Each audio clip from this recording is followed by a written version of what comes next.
یہاں اللہ رب العزت نے اسی چیز کو اجاگر کیا ہے. اور یہاں ایک اور بات بھی اللہ رب العزت نے بتائی کہ یوم ہم بارزون لا یخفی علی اللہ منہم شیء، جب اللہ رب العزت کے سامنے کھڑے ہوں گے.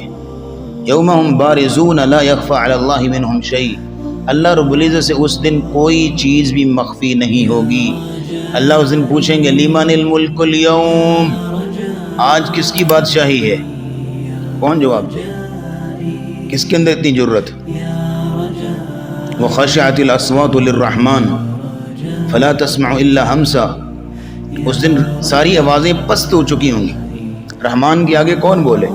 پھر اللہ خود ہی جواب دیں گے للہ الواحد القہار، اللہ اکیلے کی بادشاہی آج، اور کوئی بادشاہ نہیں. ہاں آج دنیا میں بھی آج بھی اللہ اکیلے ہی بادشاہ ہے، لیکن یہ ہے کہ اللہ نے عارضی طور پر اپنے کچھ بندوں کو جو ہے وہ بادشاہیاں نوازی ہیں، سرداریاں نوازی ہیں، لیکن قیامت کے دن وہ بھی نہیں ہوں گی، وہ اکیلا ہی بادشاہ ہوگا. بس کوئی عارضی طور پر بھی کوئی اور دوسرا بادشاہ نہیں ہوگا، سردار نہیں ہوگا.